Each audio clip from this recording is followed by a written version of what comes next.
Hello students, तो आज हम पढ़ेंगे प्रश्नावली 13.1 जिसका नाम है सांख्यिकी क्लास 10th के लिए। इससे पहले वाले वीडियो में हम इसके फॉर्मूले, सारे माध्य निकालने के सारे फॉर्मूले, बहुलक, इन सब के फॉर्मूले के बारे में हम पढ़ चुके हैं। ठीक है, तो आइए बिना किसी देरी के वीडियो को स्टार्ट करते हैं।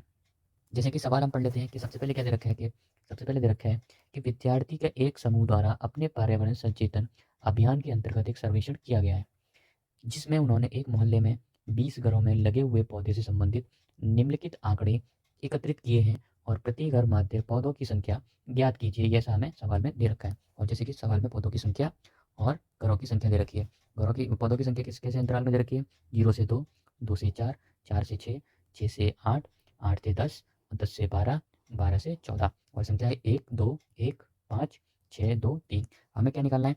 माध्य निकालना है। माध्य ज्ञात करने के लिए किसी एक यानी किसी भी विधि का हम प्रयोग कर सकते हैं। जैसे हमने पाठ परिचय वाली वीडियो में हमने माध्य निकालने की 3 विधि पढ़ी थी: कल्पित विधि, पगविचलन विधि और प्रत्यक्ष विधि। हम उनमें से एक विधि इसका प्रयोग करेंगे। तो हम स्टार्ट कर लेते हैं।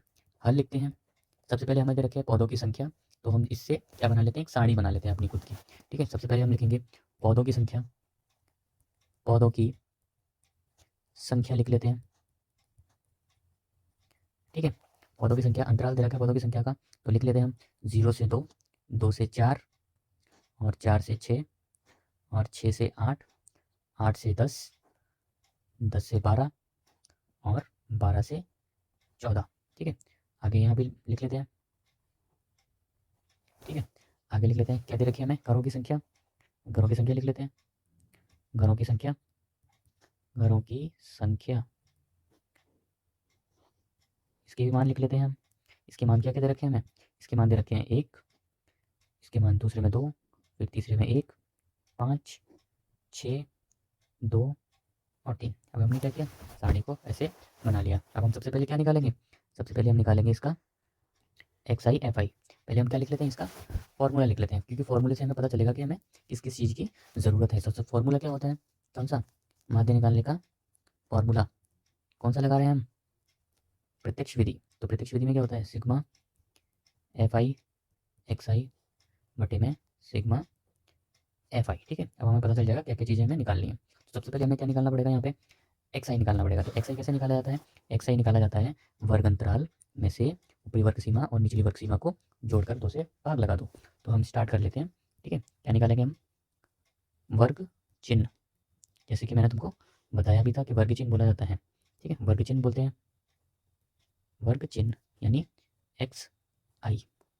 एक्स आई निकालते हैं।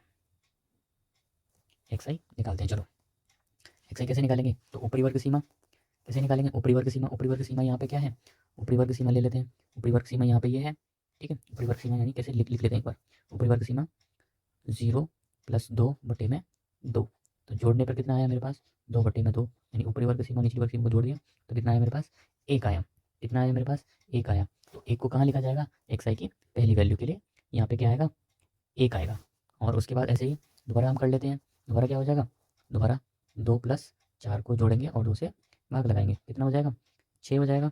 इसी प्रकार कितना आंसर आ जाएगा हमारे पास? 3 आ जाएगा। और ये 3 कहाँ रखा जाएगा? यहाँ पे रखा जाएगा। तो हम रख देते हैं। अब हमें क्या पता चल जाएगा? हमें पैटर्न पता चल जाएगा कि कितना कितना गैप आ रहा है। किसमें पता चल जाएगा? पैटर्न पता चल जाएगा इसमें। कितना गैप आ रहा है? 2 का गैप आ रहा है। तो इसी तरह हम क्या रख देंगे? आगे के नंबर भी हम क्या ले लेते हैं? जैसे कि अगला नंबर आ जाएगा हमारे पास 5, उसके बाद 7 आ जाएगा, उसके बाद 9 आ जाएगा, उसके बाद 11 आ जाएगा और उसके बाद 13 आ जाएगा। ये आ गया हमारा एक्स आई यानी वर्ग चिन्ह आ गया। अब हमें क्या चाहिए? फॉर्मूले से हमें क्या चाहिए? फॉर्मूले से चाहिए हमें एफ आई का मान भी चाहिए। तो एफ आई कैसे निकाला जाता है? एफ आई और एक्स आई का क्या किया जाता है? गुणा किया जाता है। तो एफ आई निकालने के लिए क्या किया जाएगा? यानी एफ आई और एक्स आई का क्या किया जाएगा? गुणा किया जाएगा। चलो कर देते हैं। ये है हमारे पास एफ आई, सॉरी ये है हमारे पास एफ आई और ये है हमारे पास एक्स आई। अब इसका इसका क्या किया जाएगा? गुणा किया जाएगा। तो हम कर लेते हैं। तो 1 का 1 से गुणा करेंगे तो कितना आ जाएगा? 1। फिर 2 का 3 से गुणा किया जाएगा, 2 का 3 से गुणा किया जाएगा तो कितना आ जाएगा हमारे पास? 6 आ जाएगा। कितना आ जाएगा? 6। ऐसे ही किसका गुणा कर लेंगे? 1 और 5 का गुणा कर लेंगे। 1 और 5 का गुणा कर लेंगे तो आ जाएगा 5। 5 और 7 का गुणा कर लेंगे तब कितना आ जाएगा हमारे पास? 35 आ जाएगा। लिख लेते हैं 35। और 6 और 9 का गुणा कर लेंगे तो हमारे पास कितना आ जाएगा? 54 आ जाएगा।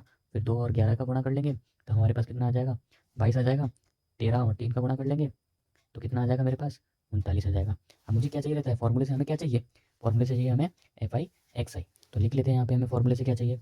फॉर्मूले से हमें चाहिए कि सिग्मा एफ आई एक्स आई निकालो, सिग्मा एफ आई एक्स आई, यानी सबको जोड़ लेते हैं। देखो सबको जोड़ लेते हैं तो कैसे कैसे कैसे जोड़ेंगे, सबको जोड़ लेते हैं यहाँ से जुड़ेगा 1 6 कितना हो जाएगा, सबको जोड़ने पर कितना आएगा, देखो सबको जोड़ लेते हैं एक साथ तो कितना आएगा हमारे पास, सबको जोड़ने पर आएगा हमारा 162।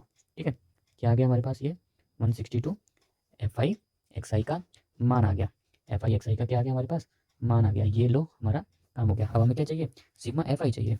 तो सिग्मा एफ आई निकालने के लिए क्या करेंगे, सिग्मा वाले यानी एफ आई वाले को क्या किया जाएगा, जोड़ा जाएगा। तो इनको भी जोड़ने पर देखना, इनको भी हम जोड़ लेते हैं, जोड़ने पर कितना आ जाएगा, जोड़ने पर इन सब का आ जाएगा 20 आ जाएगा। अब देखना हमें जो जो चाहिए वैल्यू चाहिए थी हमने सारी वैल्यू निकाल ली। अब हमें क्या करना पड़ेगा, अब हमें इसका मान रखना पड़ेगा, सबका मान रख देते हैं कहाँ पे, फॉर्मूले के अंदर सबका मान रख देते हैं। तो फॉर्मूला क्या है अभी हमने लिखा हुआ है, पहले एक बार मान भी लिख लेते हैं यहाँ पे, सिग्मा एफ आई सबका मान आ गया। ठीक है, बाद में मान रख देते हैं। अब सिग्मा एफ आई का मान कितना आएगा 162 यानी 162 बटे में 20, तो यानी इससे इसका भाग लगाया जाएगा तो कितनी बार कटेगा, ये कटेगा हमारा 8.1 बार। इसका क्या आ जाएगा हमारा ये आंसर आ जाएगा, ये हो जाएगा हमारा आंसर। और हमारा प्रश्न संख्या 1 सॉल्व हो जाता है। ठीक है, और इसी तरह हम इसके आगे क्वेश्चन को सॉल्व करेंगे